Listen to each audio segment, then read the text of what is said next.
never seen. Something that you never been. But I wake up and then nothing's wrong. Just get ready to work, work, work, work, work, work. To me, I be work, work, work, work, work, work. You see me do me dirt, dirt, dirt, dirt, dirt, dirt. And something about that work, work, work, work, work. Grab the mic. Na, na, na, na, na. When you walk out, na, na, na, na, na. Before the table turn, turn, turn, turn. Okay, that was the hard part. That's behind me. Great. You did Ladies. great. You did a wonderful job. Can we give a round of Thank you. applause for Beth again?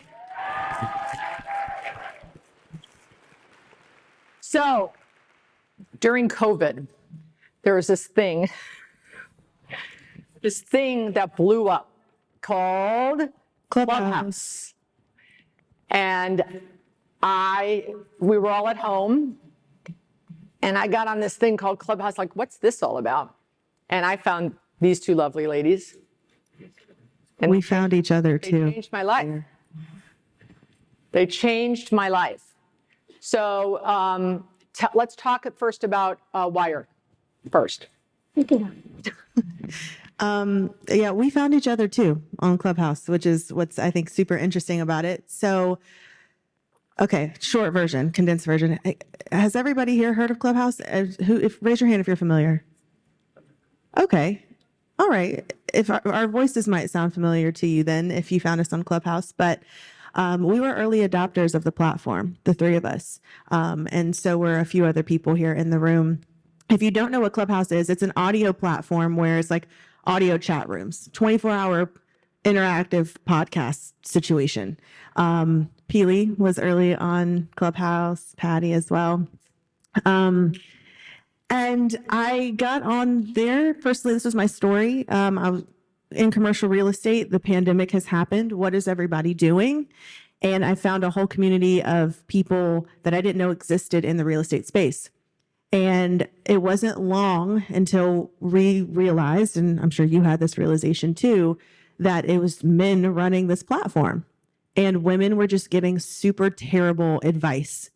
And so I sat on this app. Not only were they getting advice, but they were getting dissed. Oh, yeah. Oh, completely undermined, overlooked, overtalked, disrespected. Yeah. You know, it depends on what day of the week you were in the room and who was in that room with you. And who was modding? Because I got on and I was like, oh, no.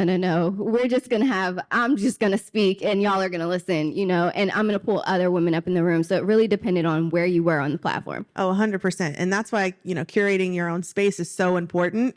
That's why stuff like this is so important. So finally, after a couple of weeks, I raised my hand and I said, okay, I had to, correct somebody. A woman was getting really terrible advice. She was a wholesaler, and some guy told her to go sneak into gated neighborhoods and door knock. I said, that sounds like a terrible idea. Anyway. And I'd be in these rooms and they were talking about wholesaling, and I would always say, what does warehousing mean again? They were so not in my wheelhouse of my asset classes, but it was great because I was learning. But they had to correct me many times. Beth, it's not warehousing, it's wholesaling. I don't even know what that means. Oh, good times, right? Learned a lot. So anyway, long story short, that's how we met each other. We were probably the first two women on the platform to really start to respond to women, make sure using our voices to make sure that their questions were answered, they were heard properly. And then I don't know how it just became our responsibility to speak for the women on the platform, but we got charged with this responsibility. She encouraged me to create a club on Clubhouse. For the record, I was not a social media person.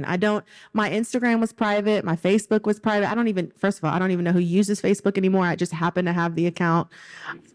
Everybody uses Facebook but me, apparently.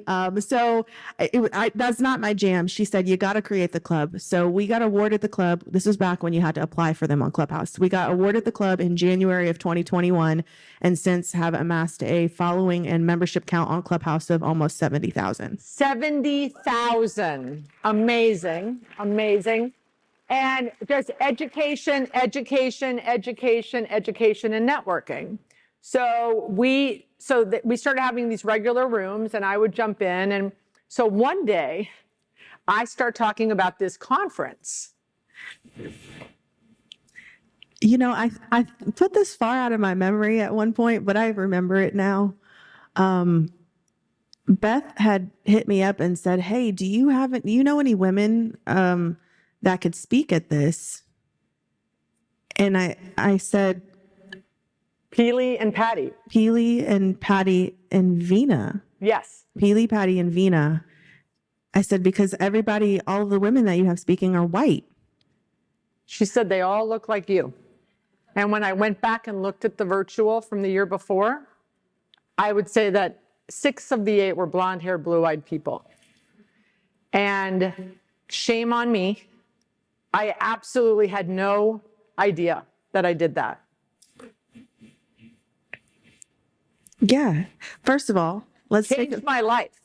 Changed my life because that's not who I am. And that's not what we need more diversity in this room. And that continues to be my goal every year with the help of all of you. I need your help though. Well, first of all, I have to commend you because that didn't fall on deaf ears. How many of you have had conversations with people and you give them that feedback and they're like, well, let me just do the same thing I've always done. It happens all of the time. So it didn't fall on deaf ears. You took that and you took it personal and you made an adjustment, a wonderful change. And look at what you've built. It's amazing. And, Clubhouse was that way too. And I mean, it's pretty, Black people make everything cool. So you want to make, change these statistics, right? And get the 1.5% to 30%. What was the percentage? 10. 10? Oh, sorry. I got a little ahead of myself there. Let's go to 30. We can go to 30. Yeah, we're going to have to become more diverse, right? These rooms have to become more diverse. So anyway, So that's how we met. And I so appreciated. Sounds so terrible when you say it like that. I so appreciated. And then, so they have this group. What's the WIRE group? The thing that we are members of called? Okay, so the need was very, very evident to continue to support women. We were getting asked to, go to events, host things. Can we meet? Can I pay you for coaching? I'm like, no. Can you mentor me? Coaching. I'm like, I'm teasing. No. And so this one, again, pushing me out of my comfort zone, she's like, we're going to start a mastermind. We're going to start a group. So again, in short, we've turned Women in Real Estate into a company. Shout out to Larry in the back. He's our business strategist. He created our whole entity structure and all of our companies that fall under our umbrella. But we created Women in Real Estate, the company and the brand, and we have a membership service where we provide education, networking, connectivity, events, all of that good stuff for women in all different sectors of real estate all across the country. And I'm a member. I don't come all of the time. I try to. And I am the only person that looks like me in this group. How does that feel, Beth? I think it's fabulous because the stuff I'm learning is so important. I love it. And you embrace it. You add a lot to our community. So thank you. No. So let's talk about real estate. Mm-hmm. Brittany, the fact that what she's about to share with you, what she's doing blows my mind.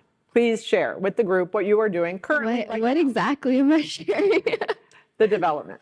So going back to Women in Real Estate and Clubhouse, what I realized is even though I had a passion for real estate, nothing that I've accomplished would have been accomplished had I not had a community around me, had I not had women who were going in the same direction as me to pull inspiration from and to watch overcome their fears and their challenges. And then the platform of Women in Real Estate, just creating such a symbiotic relationship for us as women, but for us to align with men who want to contribute to us.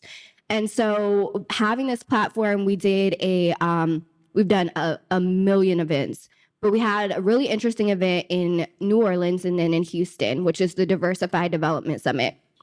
And we had people of all different backgrounds, lots of women who were in the development space. Now, mind you, before Clubhouse, Googling like Black developers or female Black developers, I really couldn't find anybody. I could find one person that was Brandon Rule. That was pretty much it. And I didn't think people existed until I got on Clubhouse and I started having these conversations. And there are a lot of people of color in development.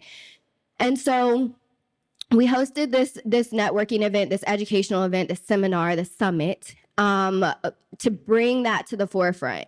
And I looked around knowing that I had been studying development and wanting to do it for several years, and realized that I had everything that I needed just within Wire, within the platform that we had built. We had exceptional developers with a ton of experience that were willing to lend their knowledge, their expertise, their financial backing, because they wanted to see more women in the space and because they appreciated the platform that we had built. And so I get to Houston, we do our summit, and I'm just looking around and I'm like, you could literally throw a rock and find a deal here. And for context, I'm from DC. DC is expensive. It is hard to break into development in DC, but Houston was a lot more accessible. And so not only was there opportunity, we had the network, which is a nationwide network, but we have a really strong network there. And I had friends there that were like, yeah, if you want to do it, we'll support you.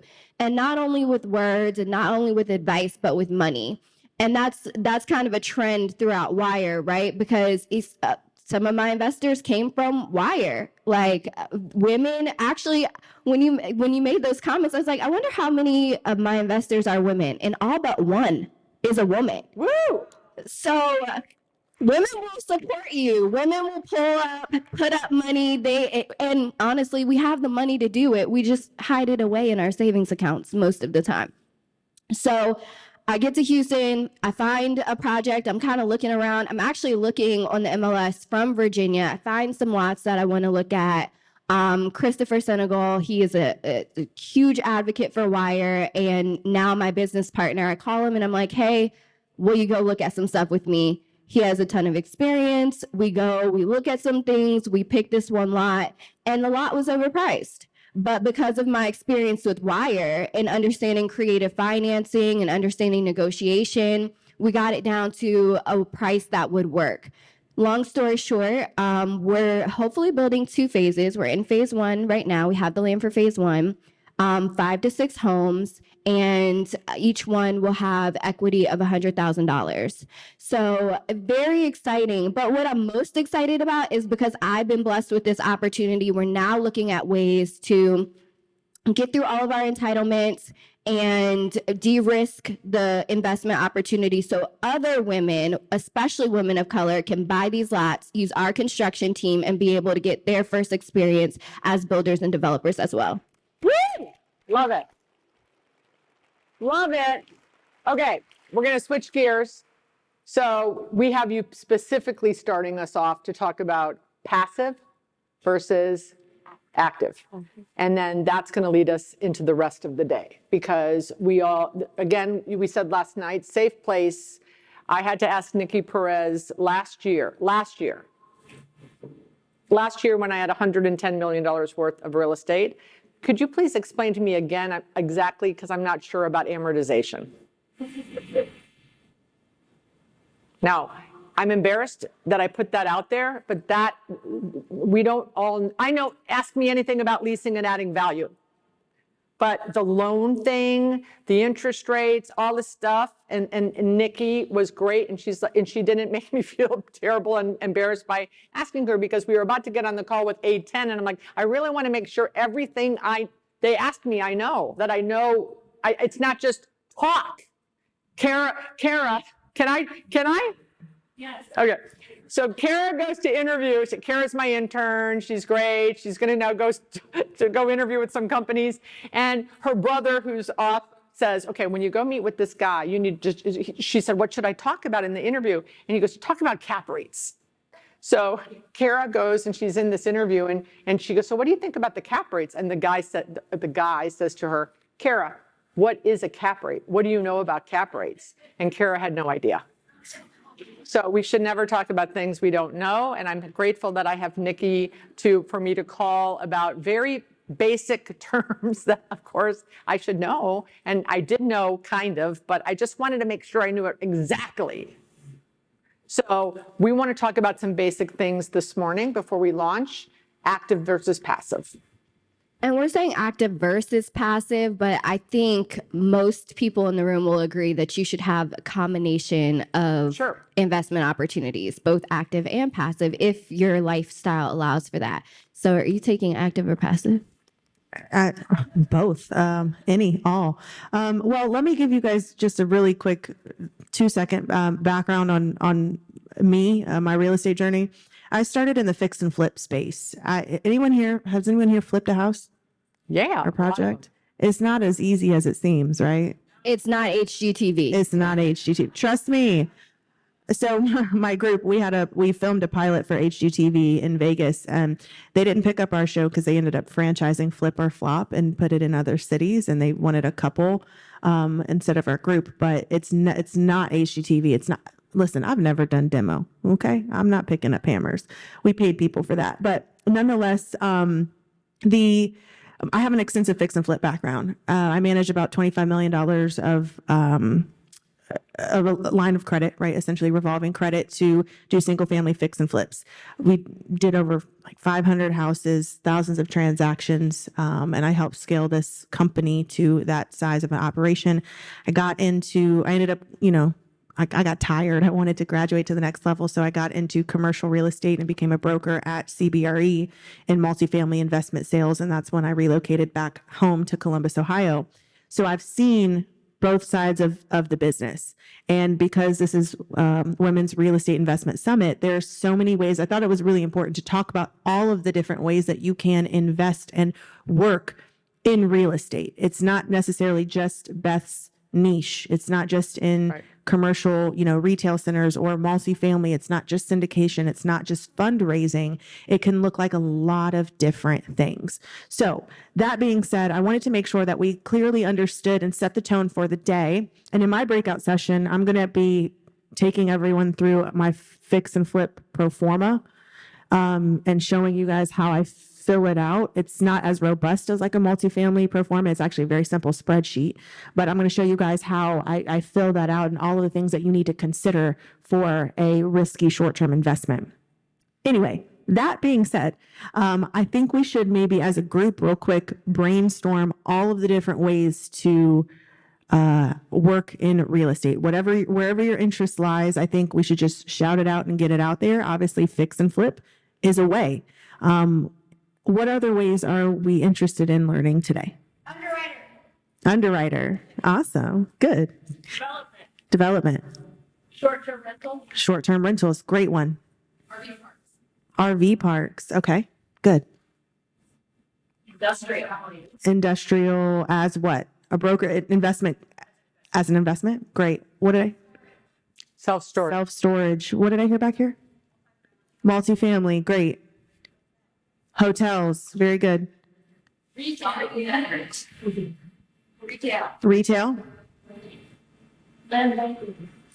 Land banking. Great. Anything else? Single family long-term hold. Great strategy. Anybody here heard of the BRRRR strategy? Yeah. Anybody here interested in wholesaling either single family homes, land, or multifamily? Anybody here into wholesaling? No? Okay. Office. Okay, good. So this is a very commercial driven group. Okay, this is great. First of all, being at CBRE, I was the only Black woman in investment sales in the entire company out of 100,000 employees. So to be in a room with all of you who understand commercial real estate is super, super inspiring. So thank you for that. Let's talk about the difference between, which one do you want to take? Do you have a preference? I'll take passive. You'll take passive? Yeah. Okay, I'll take active. Let's go through some of the risks of active versus passive, and I'm going to give you guys a very, very quick definition. Passive investing is when you put capital into a deal. You have absolutely no say, no decision making. And this is often referred to in some of these deals, or you'll hear today as an LP or limited partner. That's passive investing for you for the most part. This also could look like a joint venture where you're partnering with somebody who has a skill set. If you're putting up the money, you're hoping to get a return, but you are not actively making decisions, sourcing deals, or working the deal. You are passively investing. Any questions about that? Pretty self-explanatory, right? You give a check and you get a check, hopefully. Hopefully. Yes. Okay. Active is when you are actually responsible for making the decisions for or contribute to the decision making for a project, whether that is a fix and flip, right? Sourcing that deal, getting the funding for that deal, managing the project, the contractors, the vendors, determining how you're going to sell this property, the disposition, yada, yada, yada. Signing on the loan guarantee. Signing it, yes, as the loan guarantor. All of that stuff, that's all an active role, right? So that being said, let's talk about some of the pros and cons of both of them, because depending on where you are in your journey, you might not be experienced enough or feel comfortable enough to take on the role of an active investor yet, but there are pros and cons to both. And I would also say it also depends on where you are in your life. So raise your hand if you have kids or you're a caretaker of some kind, right? If you're working full time, right? So like most of us in the room have a lot of responsibilities. And so understanding your own personal capacity is really important, and knowing what the capacity of your partner is really important too, because some of these opportunities, you could be an active investor with a partner and you could both be GPs, right? Co-GPs. But sometimes it's easier to invest in a deal with Beth or invest with a deal, with Natasha. Okay. So understanding that those are options, I think is really important. And a lot of you had different asset classes that you were interested in. And that doesn't necessarily have to fall under one or the other. It can fall under both, depending on how you want to participate. Yeah, absolutely. Who here has a full-time 9-to-5 job in a whole other industry? Is that anybody in here? A lot of you. Awesome. So this is going to be great. So you can determine how you want to, if you want to make it in real estate by investing, right? Say you're an engineer, Demetria. Shout out to Marwa. I remember Demetria over here. If you're an engineer and this is what I want to do. I love this, but I know I want to continue to create wealth. So I want to learn how and where to invest. Great.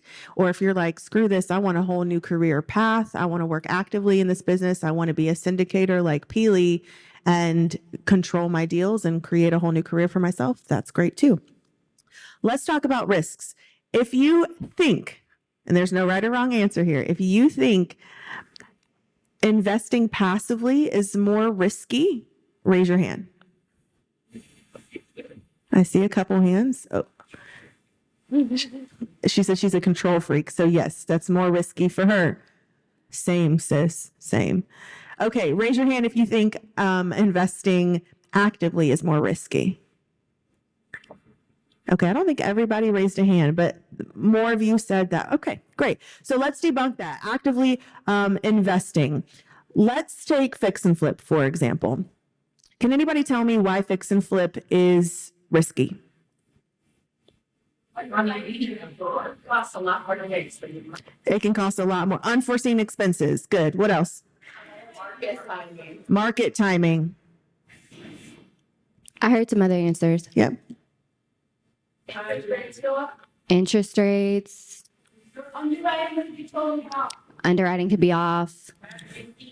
Oh, bad GCs. Mm-hmm. Yeah.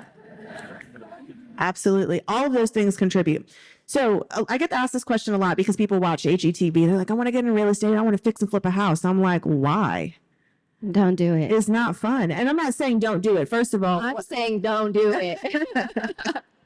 anything is possible if you learn how to do it, but it's the riskiest place to be. And the reason is because you make all of your money on the buy and fix and flip. If you don't buy a deal, meaning underwriting, whoever said underwriting, spot on. If you don't buy the deal right and give yourself enough cushion or margin to not only fix up the property, the expenses for the rehab and renovation, hold the property, right? The taxes, insurance, fees, HOA dues, yada, yada, yada.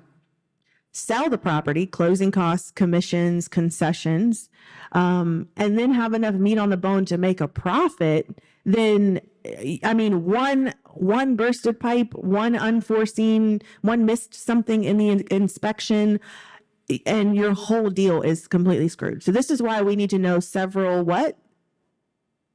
exit strategies. exit strategies, right? So if you don't have a lot of working capital and you're putting a lot of your money into a fix and flip, there's just too many variables to be inexperienced. That's why it's risky. However, without risk, there isn't very much reward. So does anybody want to tell me why fix and flip is so appealing and why so many people love it? You could potentially hold for a long-term rental. That's exercising a second exit strategy. Good. They only show the successes on TV. They only show the successes on TV. Profit. You think it's going to be really profitable. You can- Yeah. Lower capital. Yes, lower cost to entry. It is a lower barrier to entry. Very quicker exit. That's what I was Yeah. really looking for. It's a quicker exit. So for us in our operation, I mean, we were holding properties, or our renovation time was 8 to 14 weeks. We underwrote for 14 weeks. Yeah, we were turn and burn. It was a whole well-oiled machine. A stressful, well-oiled machine, nonetheless, but absolutely quick turnaround time, right? I can get in, get out, get my capital, get going. But then I had this revelation where I realized, I'm like, we are spending so much time, energy, and effort to flip these houses, when if I'm really negotiating this big of a spread, why don't we just take a fee, sell it to an investor who has a different exit strategy? Do you guys think I need as much meat on the bone if I'm planning to hold for the long term? No, because at that point, equity is not my main focus. It's cash flow. Right? Different exit strategy. So with single family active income, type of things, you tend to be able to realize profits sooner. Same goes for like syndication. Now, I'm not a syndicator, but I've seen plenty of pro formas and I've talked to plenty of people that do syndicate.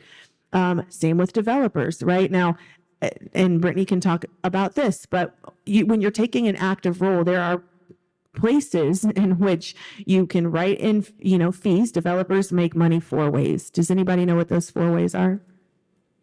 Development fee is one.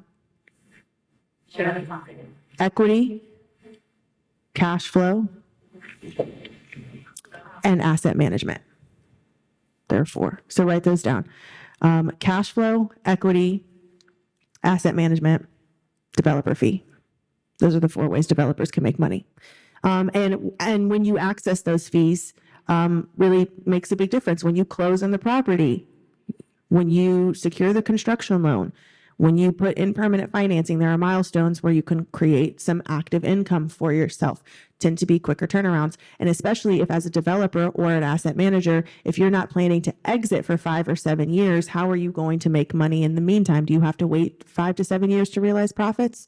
No, I wouldn't. At least LPs. If you're not going to make your money back or see any type of a return for 7 years, that's something to consider, right? So now let's go over to passive investing, because I think we just identified a con of passive investing, which can be the time it takes to realize profits. So I'm going to pass it to you. So a lot of that depends on what type of passive investment you're in, right? A lot of the larger syndications where you're syndicating a multifamily building or a commercial unit, yeah, those could be 5 to 7 years, right? But some smaller developers, like I do 12 months. You're seeing your money back in 12 months, right? So it really depends on the investment, the asset class, the organization you're investing with. But I'll tell you the biggest con of being the active part in development, right? You have all the stress. You're in charge. It's completely your responsibility, and you're not in charge of just like, can I cuss? Yeah. Okay, I always have to ask. It's if you f up your own money, that's one thing. But when you're in charge of everybody else's money, that's another thing. And the stress that comes with that, and the uncontrollable variables, it's similar to fix and flip. I think it's more on the front end of things. So I think it's a lot easier to control and get out of before it's a bigger issue. But there are some serious pros and cons to passive investing as well. So with passive investing, you don't have any control. That's a con.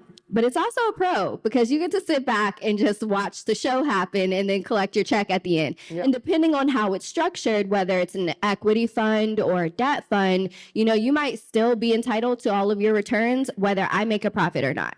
Whereas with equity, you're entitled to whatever the property makes, right? If we don't make any money, you might not get a return, right? So there's some differences in that. So I don't know how much time we I have. think we need to wrap it up. Okay. I think But they can ask you all the questions in your breakouts too. right. So Kehlani's doing a breakout. So I'll get into the nitty-gritty details about funds and what kind of investor you can be and what kind of investor you might want to be and the development process and all of that. Awesome. And real quick, I'm going over fix and flip, but my pro forma, if you're interested in any type of single family or small, I guess, asset investing, it could work for different exit strategies. So that's the Burr method, long-term hold, short-term rental as well. I see a hand. Is that okay? Yeah. Go ahead.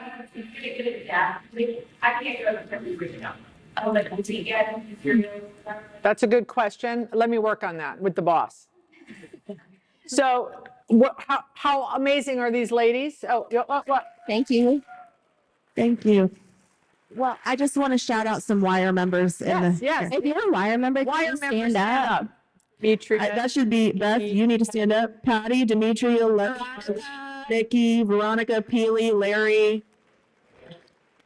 And we Okay, are you Hillary? oh, so good to meet you. Rebecca, I sent you something in Mighty Networks. Rebecca, yay! Hi. Who's Hillary? Is there a Hillary in the room? Did you just scan this QR code and sign up? I just got the Zap notification on my watch. Thank you so much. First of all, I want to say thank you to all of our members. Secondly, Beth, I'm not trying to sell from stage, but we just did something special for this. Okay. If you're interested in joining Wire, because we wanted to honor Beth, we're super big on perks and incentives. We're super big on perks and incentives. Beth is a Wire OG. So what I did was I honored her rate that she's grandfathered in at for her audience today. So yesterday's price is not today's price. It's several hundred, not several hundred. It is. So our original pricing, it's almost $60 off our new pricing on a monthly basis, or $800 off the annual price if you choose the annual option. This will only be available today for your audience. We wanted to just honor you and say thank you, and anyone else who wants to join us. All right, let's give them a round of applause. Thank you. That was awesome. Thank you. Love these ladies. Okay. Oh, thank you. Wait a minute. The boss just reminded me I've got a couple gifts. And guess what? They're in red bags. Does that shock anyone? We love it. This for you? Always buying me stuff. Thank you. I love giving gifts. All right. So Mwah. fun. Love you. Okay. So join them in their breakouts if you're interested.